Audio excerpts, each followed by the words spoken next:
Handa ka na bang magmaneho? Attorney G, anong kailangan ko para makapagmaneho?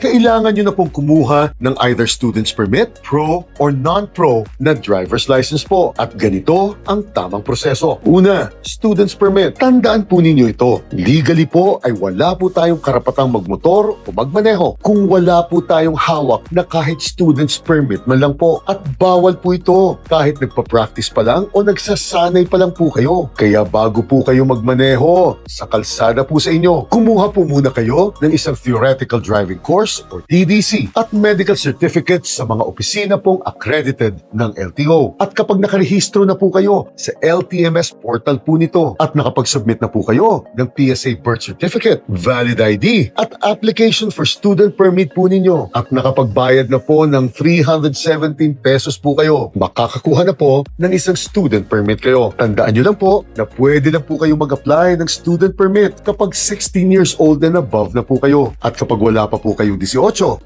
kailangan nyo pa po mag-submit ng isang parental or guardian consent at ID po ng nagbigay ng consent na ito sa inyo. At syempre po, bawal pa po kayong mag-ride o magmaneho na wala po kayong kasamang lisensyado hanggat student permit pa lang po ang hawak ninyo. Kaya ang pangalawa po ay non-pro. Kapag 17 years old and above na po kayo at umabot na po ng isang buwan o mahigit pa ang student's permit po na hawak ninyo, nakumpleto nyo na po ang practical driving course or PDC sa isang accredited driving school po ng LTO at nakapag-medical po ulit kayo, pwede na pong mag-apply ng isang non-pro na driver's license po kayo. Mag-login lang po ulit kayo sa LTMS portal po ng LTO, isubmit nyo po ang lahat ng mga kailangang dokumento, ipasa nyo po ang LTO theoretical and practical exams nito, magpakuha po ng biometrics kayo at bayaran po ang license fee ninyo at makakakuha na po kaagad ng isang non-professional driver's license kayo. At tandaan nyo po na tinatanggap na po ang e-driver's license ngayon mismo. Basta't diretso po mula sa LTMS portal ng LTO ang ipapakita pong kopya ninyo at hindi po pwedeng gamitin ang non-pro po na driver's license ninyo kapag magtatrabaho na po kayo bilang isang driver o tsuper o mamamasada na po kayo at papasok na po kayo bilang isang Grab, Angkas or Lalamove na rider o driver po kayo. Bukas, usapang professional driver's license naman po tayo.